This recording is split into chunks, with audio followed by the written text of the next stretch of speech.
Hello, my friend, and welcome to Wisdom Trek. I am Guthrie Chamberlain, your guide to wisdom and creating a living legacy. Thank you for joining us for our 5-day-per-week wisdom and legacy building podcast. This is day 489 of our trek, and today is Motivation Monday. Every Monday, we will hike the trails of life that will encourage and motivate you to live the rich and satisfying life for this week. Today, let us explore a trail called What is Motivation? We are broadcasting from our studios at the Big House in Marietta, Ohio. On Wednesday of this week, we will be heading to Mesa, Arizona for 5 days to work with our partners there on the construction project.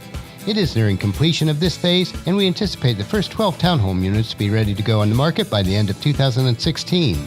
We are certainly motivated to complete this phase, and hopefully we will be able to start phase 2 early in 2017. Motivation is one of those words that we think we understand, but many of us do not fully grasp the concept.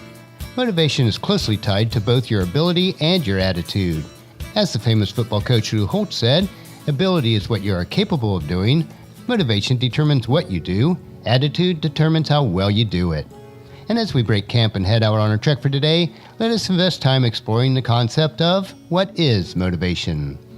Motivation is powerful, yet a tricky beast. Sometimes it is really easy to get motivated. You find yourself wrapped up in a whirlwind of excitement. Other times, though, it's nearly impossible to figure out how to motivate yourself, and you're trapped in the death spiral of procrastination. Today, and over the next 2 Mondays, I want to share the best ideas and most useful research on how to get and stay motivated. Now, this isn't going to be some sort of rah-rah, pumped-up motivational speech. That's just not my style.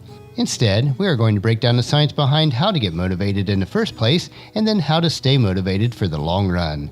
Whether you're trying to figure out how to motivate yourself or to motivate a team, this information should cover everything that you need to know. Scientists define motivation as a general willingness to do something. It is a set of psychological forces that compel you to take action. That's nice and all, but I think we can come up with a more useful definition for motivation. So what is motivation exactly? The author Steven Pressfield has a great line in his book, The War of Art, which I think is the core to motivation. To paraphrase Pressfield, at some point, the pain of not doing it becomes greater than the pain of doing it. In other words, at some point, it's easier to change than to stay the same. It's easier to take action and feel insecure at the gym than to sit still and experience self-loathing on the couch. It's easier to feel awkward while making a sales call than to feel disappointed about your dwindling bank account. This, I think, is the essence of motivation. Every choice does have its price. But when we are motivated, it is easier to bear the inconvenience of action than the pain of remaining the same. Somehow we cross this mental threshold, usually after weeks of procrastination and in face of an impending deadline, and it becomes more painful not to do the work than to actually do it. Now for the important question. What can we do to make it more likely that we cross that mental threshold and feel motivated on a consistent basis? First today, we want to look at some common misconceptions about motivation. One of the most surprising things about motivation is that it often comes after starting a new behavior, not before it. We have this common misconception that motivation arrives as a result of passively consuming a motivational video or reading an inspirational book. However, active inspiration can be a far more powerful motivator. Motivation is often a result of action, not the cause of it. Getting started, even in very small ways, is a form of active inspiration that naturally produces momentum. I like to refer to this as the physics of productivity because it is basically Newton's first law applied in a habit formation. Objects in motion tend to stay in motion. Once a task has begun, it is easier to continue moving forward. You do not need much motivation once you've started a behavior. Nearly all the friction of a task is at the beginning.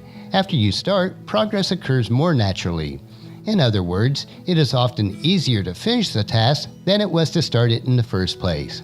So one of the keys of getting motivated is making it easy to start. We should also encourage and motivate others in many areas of life, as we are taught in Hebrews chapter 10, verse 24. Let us think of ways to motivate one another to acts of love and to good works. While it is important to motivate others, ultimately we must motivate ourselves. So next Monday we will explore getting motivated and taking action. As we finish our trek for today, let me ask you, are you taking actions in areas of your life that you desire change? Let me know if I can motivate you to get beyond planning and to take action. Tomorrow's short trek will be part of our Wisdom Unplugged series that we are now hiking on Tuesdays and Thursdays. These 3-minute wisdom supplements will assist you in becoming healthy, wealthy, and wise throughout your entire week. So encourage your family and friends to join us, and then come along with us tomorrow for another day of Wisdom Trek, creating a legacy. That will finish our trek for today. Just as you enjoy your daily dose of wisdom, we ask you to help us to grow Wisdom Trek by sharing it with your family and friends through email, Facebook, Twitter, or in person when you meet with them, and invite them to come along with us each day. If you'd like to listen to the past daily treks, they are available at wisdom-trek.com. And don't forget to subscribe to Wisdom Trek so that each day will be downloaded to you automatically. The journal for today's trek is available at wisdom-trek.com. And thank you so much for allowing me to be your guide, your mentor, but most importantly, I am your friend as I serve you through the Wisdom Trek podcasting journal.